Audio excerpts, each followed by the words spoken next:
It started as a legend, one of the greatest of all.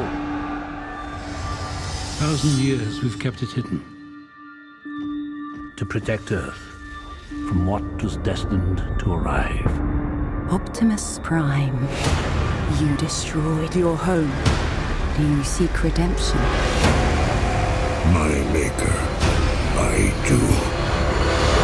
Your voice is just so distinct. I mean, you could read a phone book to me, I'd be happy. I thank you. Optimus Prime thanks you. Thank you. You are pretty much the only human character that's really been around since the beginning of the franchise. I think that's true. So I'm the only one left. Yeah, so how has Colonel William Lennox evolved throughout these films? Well, in the first movie, I had a baby and a wife that I was missing while I was off at war, and we never heard from him again. I was going to say. I'm not sure. I didn't see any Skyping in these films. Went off to fight Decepticons and never looked back. Laura, I'm Jeff. Hi, Jeff. Nice to meet you. You look beautiful. Welcome to Chicago. Thank you so much. So, without giving too much away to the fans, you have quite the pivotal role in this film. Yeah. To the survival of humanity.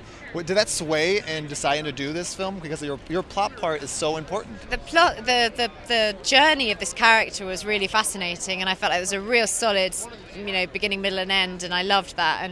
And she was strong and tough and independent, and she wasn't a damsel in distress, and I was really encouraged by that. You are needed, sir, urgently. You want to know, don't you, why they keep coming here? So is this a kidnapping or her first Transformer experience? It's both, really. Hi, Anthony. I'm Jeff. Nice to meet you. Hi, Jeff. Welcome to Chicago. So I gotta tell you, one of my favorite films of all time is Meet Joe Black. I absolutely love that film. Silence of the Lambs, so great. And now this, playing Sir Edmund, you got to be a little more cheeky and fun and playful. Was that fun for I you? haven't seen the movie yet, but I enjoyed it. You're hilarious. Am I? You are. I enjoyed it. Yes. Had a great time on it. It's an easy part to play. Okay. It's always easy. Yeah. Never make it hard work. Always make it easy for yourself. Sure. And now you're 79 years young. You've gone through every single character I think known to man. You've played everyone so wonderfully. What inspires you at this age to choose which character you want to play? Well, anything that's got some interest in it and will keep my brain cells working and keep me fit and strong, I do it. Because I think when you retire and you think, I think I'll take it easy now, that's when you die. Well, so nice to meet you. Pleasure. Good to see you. So maybe it's just me, but I always think, especially with big fantasy blockbusters like Transformers, there's always like a political undertone in these films and these narratives, like where these bots are just coming to Earth because they have nowhere else to go. Mm-hmm. It sounds a lot like stuff's going on in the world. I saw your look. I feel like you guys do put on a little undertones of what's going on today in this world. Right. Especially when we were writing it, the refugee crisis was happening, and that was definitely in our minds. Even though I don't know, we're not trying to make some political statement, but it was just there in the back of our heads, and it became easier to understand and humanize what the Transformers are going through. They're not just robots just crashing. They have a desire to be somewhere or to find a home. For my world to live, yours must die. So this may be your last, obviously, directing one. Are you going to miss directing these films, or are you ready to move on? They are really fun to direct. They're a blast. This one was especially a blast. Complicated, but a blast.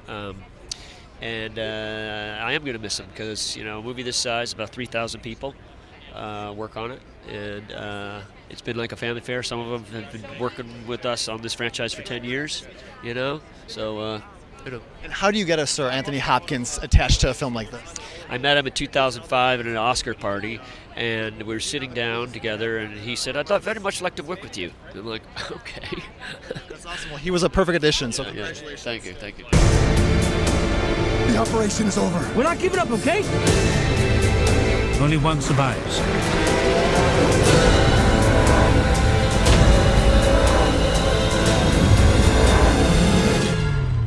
Oh my God. You clean up well. Thank you. So you're back in Chicago. What made you decide to continue Cade's storyline for another sequel? This guy, Michael Bay, getting an opportunity to work with him, servicing his vision, getting to learn from him, be on the set with him.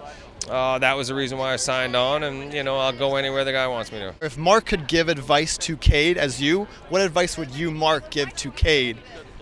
Cade would not listen. He's as stubborn as they come, But you know what? His heart's in the right place, and he cares. So it's It's understandable. Awesome. Well, you made a great movie. Congrats. Thank you. I appreciate it very much. Thank you. So I do have to tell you, my parents have been together for 38 years. Okay. My mom has watched you from All My Children to Okay. Las Vegas. I love Las Vegas. I Okay. still watch reruns.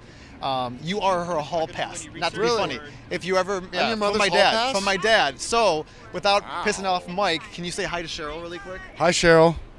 Happy to know I'm your hall pass. Awesome. Sorry, what's your dad's name? Mike. Sorry, Mike. Sorry, Dad. Happy Mother's Day.